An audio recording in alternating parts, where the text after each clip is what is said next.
Muchas gracias. Gracias.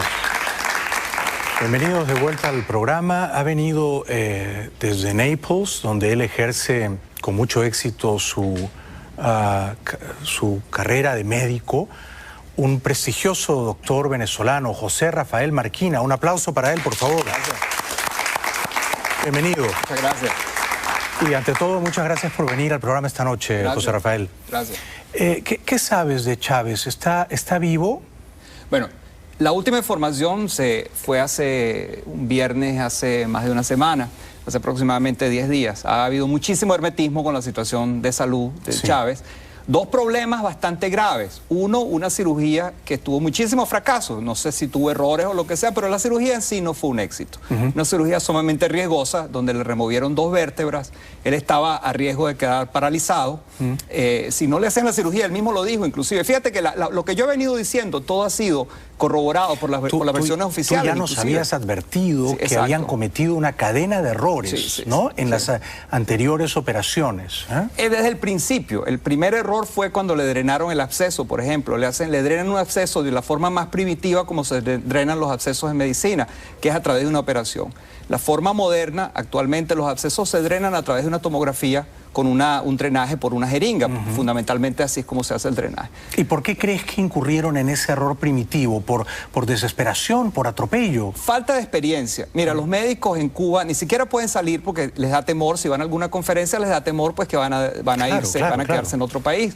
Entonces ellos no tienen acceso a la tecnología, no tienen la experiencia necesaria porque no manejan el volumen de casos. Son hospitales sumamente pequeños. Cuba es un país sumamente pequeño. Pero son hospitales elitistas. Claro, claro. Que solo atienden a la camarilla privilegiada. Exacto. ¿Qué otros errores? Por ejemplo, el del drenaje. ¿Qué otros errores por ejemplo, cometieron? al principio no le dieron radioterapia, que eso tenían que habérselo dado. El primer tratamiento no le dieron radioterapia. ¿Por qué no se la dieron? Bueno, producto de eso, fue un diagnóstico equivocado. Él piensan inicialmente que es un cáncer de colon. Entonces, claro, el cáncer de colon no se trata con radioterapia.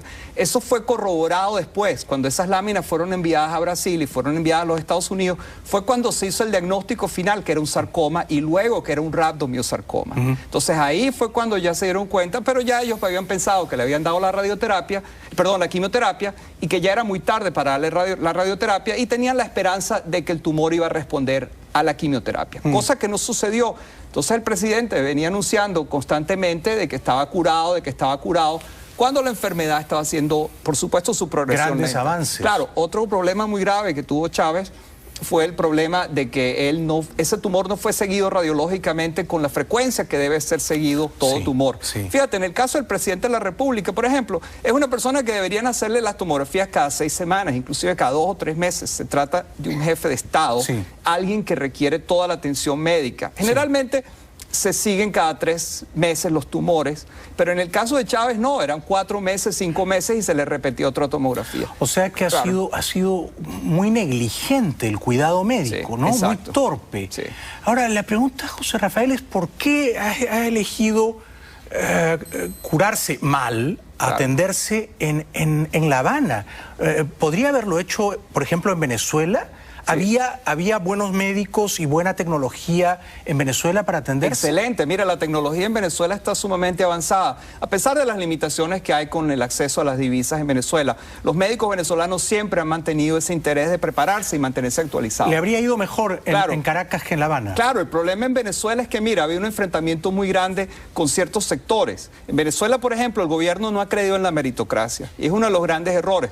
Un país, mira, los médicos más destacados en Venezuela se han aislado, se han aislado prácticamente de la participación política, y cualquier cosa que ellos opinen, cualquier cosa que ellos hagan, inmediatamente son tildados de la burguesía, de lo que sea. ¿Te habrá pasado así, me imagino? Cosas, claro, y a todo el mundo. Entonces eso sucede muy comúnmente. ¿Tú realmente crees que Chávez está vivo? Sí, ¿verdad? Sí, mira, porque mientras una persona la mantengan, fundamentalmente hay cuestiones básicas en cuidados intensivos. Una es mantener una vía aérea permeable, otra mantenerle la respiración y otra mantenerle la circulación. Eso en una unidad de cuidados intensivos es muy fácil conseguirlo. Muy fácil. Entonces, cualquier complicación que tenga, le baja la presión, le da medicinas presoras para elevarle la presión. Sí. Le baja el potasio, se le corrige. Le baja el magnesio, se le corrige. Le necesita, está sangrando, le hacen una transfusión de sangre. Entonces, claro, es muy fácil corregirlo y lo van a mantener en vida por muchísimo tiempo. Este es el punto que yo quería tocar contigo. Es decir, si a Chávez lo desconectan, Sí. probablemente su organismo no es capaz de sobrevivir, ¿verdad? Sí, mira, la experiencia muchas veces con pacientes cuando los desconectan, claro, la tendencia, y sobre todo una persona con 58 años de edad, puede durar vivo por varios días, puede durar 4, 5, 6 días, inclusive sin el soporte ventilatorio. Por supuesto, va a estar en condiciones con oxígeno muy bajo, le van a tener que suministrar el oxígeno suplemental a través de máscaras y todo. Claro, en el caso de falla respiratoria, el oxígeno que le están dando, él tiene que ser entubado porque el oxígeno tiene que ser enviado a presiones elevadas y tiene que ser también oxígeno a muy altas cantidades, generalmente al 100%. Entonces, fíjate importante sí, que el ministro Villegas, por ejemplo, coincide con la información que da en su último reporte, con la información que yo di días atrás, de que el problema de Chávez no es la neumonía, su neumonía está mejor. El problema de Chávez, el problema respiratorio, es el avance del cáncer. Entonces, fíjate, las versiones oficiales, y yo respeto mucho, ¿hasta dónde ha avanzado? Han coincidido. ¿Hasta dónde ha avanzado? ¿Cuál es el órgano más recientemente afectado? Claro, la respiración. ¿Qué pasa? Que está esa misma invasión del tumor empieza a invadir lo que se llama el drenaje linfático del tumor, empieza a haber acumulación de fluido. A Chávez le drenaron el fluido pleural. El fluido pleural es fundamentalmente el fluido que cubre el pulmón para lubricarlo, ¿no? Este fluido se le comenzó a acumular al presidente, se lo drenaron, le drenaron bastante y el color era bastante alarmante porque era un color sanguinolento, un color rojizo que estaba pues invadiéndole el pulmón también. Entonces, claro, al tener ya invasión del pulmón, el intercambio de gases se hace mucho más difícil, necesitando niveles altísimos de oxígeno, también enviados a presiones positivas de oxígeno, pues que solamente pueden ser dados a través de la ventilación endotraqueal. Sí. Entonces, digamos que si a Chávez lo desconectaran, ¿tú crees que no viviría más de una semana? No viviría más de una semana. Claro. Pudieran lograr exitosamente, y ya a este punto de la enfermedad, ya cuando ha tenido varios días entubado, es muy probable que ellos comiencen a pensar en hacerle una traqueostomía. La traqueostomía es de manera de que sea mucho más fácil el descontinuar la ventilación mecánica. ¿No se la han hecho ya? Mira, esa información hace 10 días no la tenía. Dijeron que le habían hecho una, sí, ¿no? Había muchas diferentes fuentes, varias personas, inclusive el diario ABC mencionó que ya le habían hecho una traqueostomía. Claro, me pareció un poco temprano. ¿Tú crees que no? No, porque era muy temprano, pero ya a este punto de la enfermedad, si continúa con ventilación mecánica, sí. Obligatorio. ¿Y en qué consiste ese procedimiento en términos breves? Bueno, fundamentalmente es abrirle un agujero a nivel de la tráquea para que sea mucho más fácil el proceso de descontinuación de la ventilación mecánica.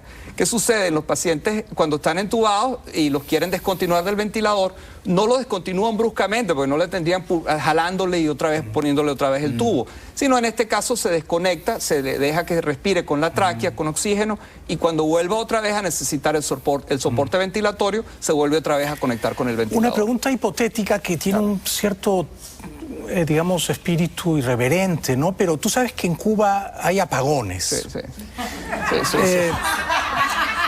Si en ese hospital de La Habana se produce por media hora un apagón, ¿qué pasa? Bueno, algunos ventiladores modernos tienen, por supuesto, están preparados para eso, claro. Tienen sus baterías que pueden durar hasta 1 o 2 horas con la ventilación, ¿no? En un hospital moderno, por supuesto, inmediatamente pues viene la recuperación de la energía, ¿no? Claro, y en casos extremos, pudiera una persona darle ventilación manual. Con una bolsa y darle ventilación manual, mientras llega la electricidad, ¿no? Eso pudiera suceder, por supuesto. Sí. En ese caso, imaginamos a Fidel y a Raúl haciéndola, ¿no? Esperemos que no, pero bueno. Sí, esperemos que no. Pero antes de ir a la publicidad, y esto es interesante, el año 2010, Gustavo Cerati, legendario músico argentino, estaba dando un concierto en Caracas precisamente, José Rafael, y tuvo un colapsó.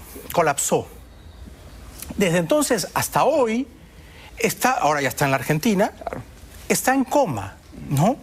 De manera que yo creo que, tú lo sabes mejor que yo, con médicos competentes uno puede mantener los signos vitales, ¿cómo se dice? Estables. Pero el paciente está Sí, me han preguntado mucho eso, el caso de Cerati. Fíjate, Cerati tuvo un daño neurológico, pero un daño neurológico y más nada.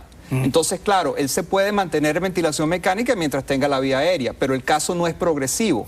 En el caso de cáncer de Chávez es progresivo, la enfermedad sigue creciendo. Mira, ese tumor se multiplica alrededor de 17 a 19 días, duplica su tamaño. Es un tumor sumamente agresivo.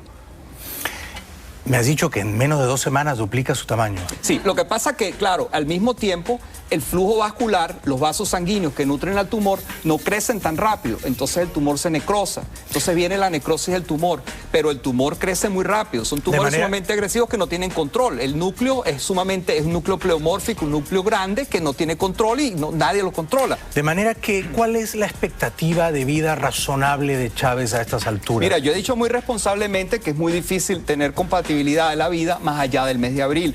Es muy triste, doloroso para los venezolanos esta situación que, mira, se pudo haber evitado. Lamentablemente en Venezuela no se le habló claro. El presidente, yo creo que hubiera sido lo más recomendable para su salud no haber aspirado a la presidencia, por supuesto, haber dado la oportunidad a otra persona, lo mejor y recibir un tratamiento médico adecuado en un sitio adecuado. ¿A dónde hubieras sido tú? Mira, es que a mí me dicen muchas veces los mismos partidarios del presidente, yo nunca le he deseado nada mal a Chávez. Mira, en el mes de marzo, en el mes de abril, yo le decía al presidente, venga al MD Anderson en Houston y trátese en el MD Anderson. Se lo decía, le deseo lo mejor y no vaya a Cuba, no se trate en Cuba porque va a ser una cadena de errores. Pero tú lo dijiste no me hicieron marzo, abril del año pasado. Exacto, sí. Pero bueno, es que él tiene esta cosa con el imperio, claro, pues, ¿no? Claro. El imperio y el Houston. En Houston precisamente vive George W. Bush. Él habrá dicho, ahí me van a envenenar, ¿no? Bueno, en fin, José Rafael, quédate un ratito más por acá, por favor. Claro, gracias. Estamos encantados de que hayas venido. Y si yo algún día tengo un problema